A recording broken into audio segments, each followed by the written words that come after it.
Hey, what's up, you guys? I wanted to walk through a really simple and really casual look into, when I get home and I plug my SD card into my computer, what exactly am I doing? What are the rough steps I'm taking to getting them on my hard drive and getting them, ready to be edited? So I'm not going to go super in depth on every little thing here because I could talk a lot about each little part, I feel like.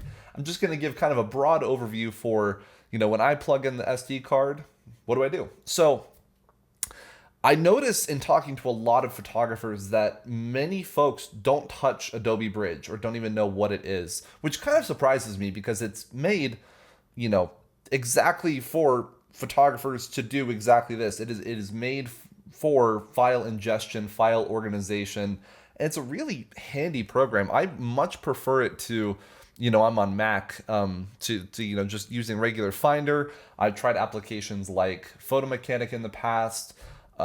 I've definitely never done a lot of this just directly in Lightroom. I've always used Bridge, and the in-depth answer as to why I do that would be a much longer video, so I won't talk about it here. But you might pick up on a couple of things that, or a couple of reasons why I like to go with this program over others. So let's jump into it. I have my SD card plugged into my MacBook over here, and over here in Bridge, I have the SD card and its folder containing the photos selected.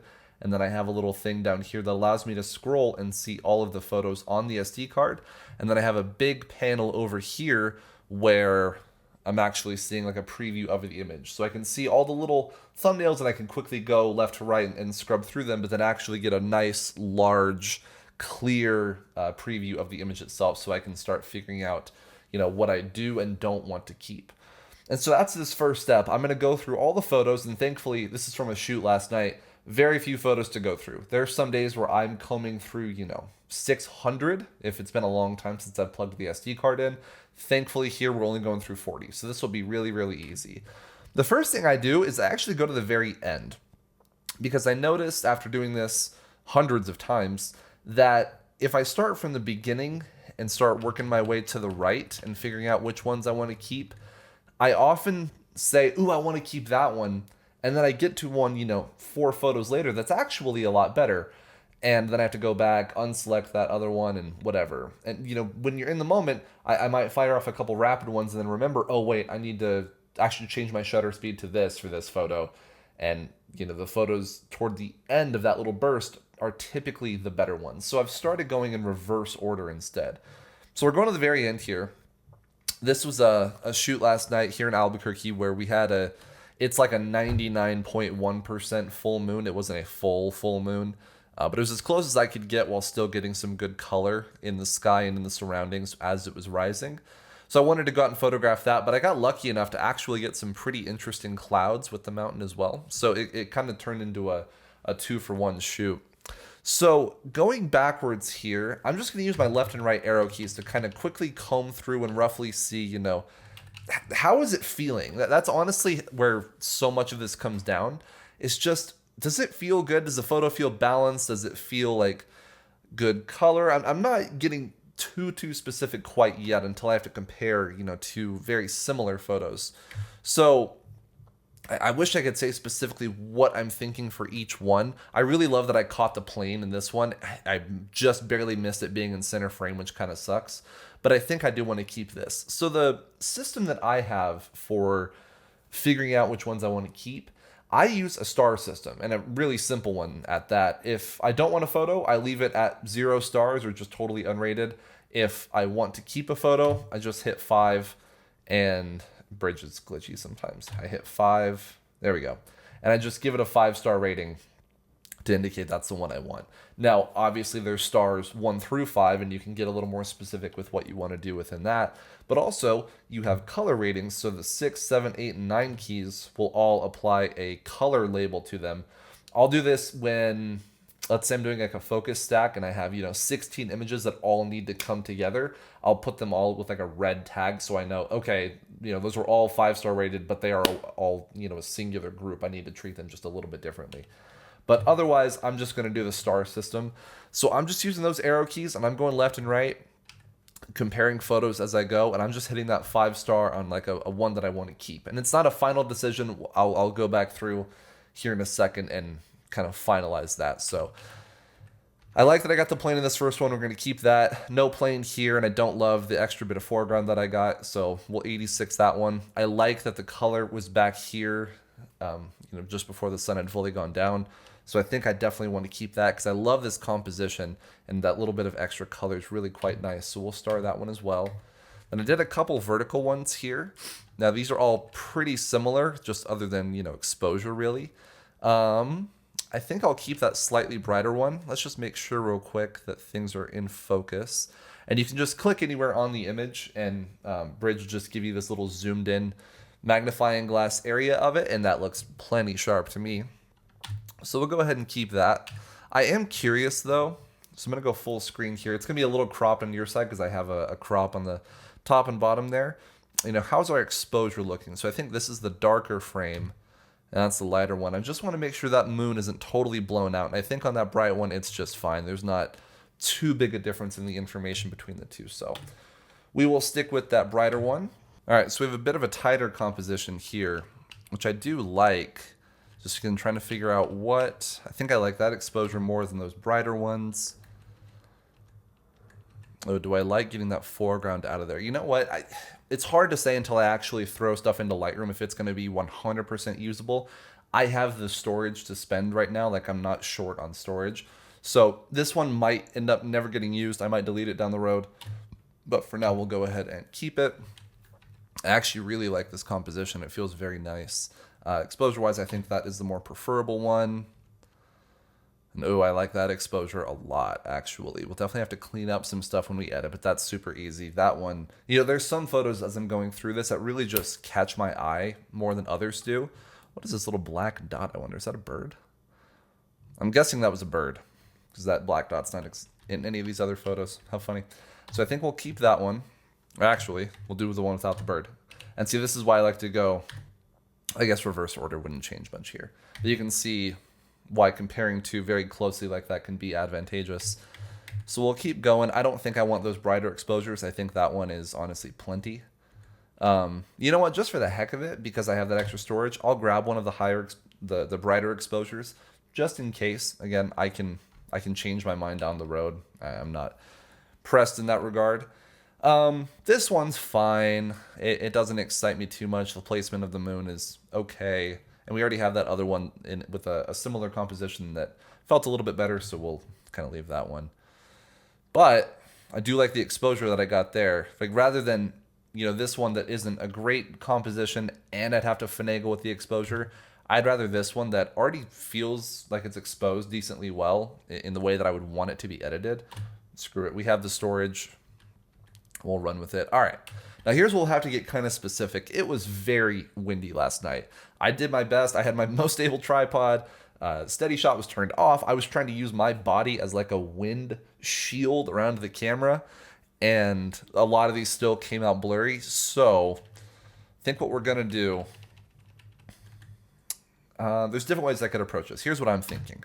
I'm gonna go full screen on this and zoom in here on the tree so that we can tell where there is motion blur and where there's not. And I'm going to go ahead and select all of the ones that are sharp. And then when we go through our second pass here in a second, I will actually then find the composition that I like, rather than trying to kill, two birds with one stone at the moment. Let's just focus on sharpness with this little group that we have in front of us first. And then we'll go and find the actual composition that works better. So definitely not sharp. That one's sharp. Thank goodness there's at least one. I had to just rapid fire these. I didn't have time to check because that moon was rising so fast. Okay, we have more options than I thought. That's good. When I roughly checked these in the field right after I took them, and I saw multiple that had that motion blur, and I thought, oh no. Okay, we actually have a lot more than I thought. Let's see, like that should be a motion. Yeah, that's unusable right there. This one should be good, I think. Is it not? Sometimes it doesn't load the details just right. There we go. And you might not be able to see it because I think I have it cropped out, but down here in the bottom left, it's showing me the file name. And then when I rate it with the stars, those stars are popping up right there. So you can see if it actually went through or not. Because like I said, Bridge can sometimes be just a little bit glitchy. Let's see. How is this one looking? You know, it's sharper than some of those other ones, but not sharp enough. There's still a little bit of motion blur there. This one looks good though. And I think that was it. Okay, so we gave ourselves a couple of options there, and again, we'll go through here in a second, really find the ones that we like. I think this is just a test shot, just to check some light levels. It's not terribly interesting. And then there was some people out dirt biking while I was taking this, and I wanted to try to get some shot with them. They were moving around too much, so these were just some test shots there, and nothing of interest really. So we've gone through all 40 photos now, and I have put 5-star ratings on all of the ones that I think are interesting. So what I'll do now, I go up to this little funnel icon and I hit show 5 stars, and that's only going to show me down here in this little bottom left window the ones that I just put that rating on. So I just put that on 18 of them. I think we'll narrow that down even further. And just a quick note on that, there's a lot of folks out there that think getting rid of any photos upon ingestion is just a bad idea. You should keep everything. And let me speak to that for just one moment. There is absolutely some merit to that. There is merit to the idea that you shouldn't just get rid of something right off the bat. I totally hear that. And so this process might seem super, super weird to some people, that I am just getting rid of RAWs before I even try to edit them or do anything with them, and I'm cutting myself short. In my experience, and I've done this for like a decade now, that usually leads to me keeping a lot of copies, like photos that are nearly identical to one another. Maybe there's a tiny shift in cloud position, but otherwise everything else is the exact same. It leads to me keeping things that aren't totally in focus, things that are a little blown out, either in the brights or in the dark areas of an image. It just leads to me keeping photos that really aren't usable, or I'm using one just like it and there's no point in having a duplicate that's taking up. You know, these RAW files each are, it says here like 64, 65 megabytes. That adds up over time. Now, I have a large server rack, not a server rack, but like a self-server storage thing that's right in here. And it does have decent storage on it, but I don't want to just begin running through that too quickly. I would rather take my time, find the ones that are sharp, not copies of one another, the ones that actually interest my eye, and only keep those, because it serves me not at all to keep anything that I wouldn't edit, I edited a copy of, isn't editable, I wouldn't want to share it because it's blurry, etc. And to me, I just don't want to do that. So that's why I go through and I find the ones that are actual keepers, and I format the card with the other ones on it as soon as I put it back into my camera. So coming back, we have 18 to go through here, and I can go through them kind of quickly. What I'm looking for here is anything that is an obvious copy of something else that I just missed. You know, if I took a photo here, some different angles, and then retook that same photo down here, I might have marked both of those with 5 stars and didn't realize it because there were some different photos. Whoops, sorry. There were some different photos right in the middle there. So this is a good opportunity to make sure that I'm not putting any copies in there. And thus far, nothing's feeling like too big of a copy. Like we could check that one against that one. And you know, that is pretty similar, slightly different cloud formation and slightly different color. That kind of variation is just fine to me. I'm going to keep both of those still. And see, we kept both of those because I already said I want the 2 different exposures just to play around with. That guy too. All right, so here's where we get to pick which composition we like. And the way that I will do this, there's different ways. I think I will put a color label this time on the ones that I think are keepers, and I will get rid of the ones that I don't. I think I like having the moon fully exposed right there and not clipped by the mountains, so I'm going to put a rating there. I said I will put a rating there. There we go. I'm just going to put green. Color doesn't matter. That's just preferential. And as we go down here, I think I want that one. Well, yeah, it's really hard to say. I think I want that first one, just because I think it shows. I can't articulate it. I just like it. I think that's good enough. And then I think, let's see. I think I'll do this one where the majority of it's coming out. And then everything else is, you know, not enough differentiation. I think this one's a little blown out, and I don't like the position of everything, so I think I'll get rid of that one as well. So to get rid of them, since right now we're filtered by only 5 stars, I'm just going to hit the 0 button, and that will remove that 5-star rating, therefore taking it out of our little filter that we're doing here. So you can see they're all disappearing there from that bottom left, and these will be the 3 that I keep and edit. Because we verified that all 3 are sharp, and they're the 3 positions of the moon or compositions that I like the most personally. So that knocked us down to 12. I think that's great. That's a great number. So here is what I will do next. And this will also absolutely garner its own video at some point. But what I do, I'm going to select all of them. I'm going to right click, move to, and I'm going to choose a folder. And then I'm going to go find my storage system. And then I have everything laid out. Landscapes has its own thing. The raw images have their own. Organized by year, and then organized by shoot. So this was this year. It was the 28th, so June 28th. And I like to put a little descriptor. So we'll do full moon rise. It doesn't really matter. Just something to help jog my memory down the line. And I will hit create there.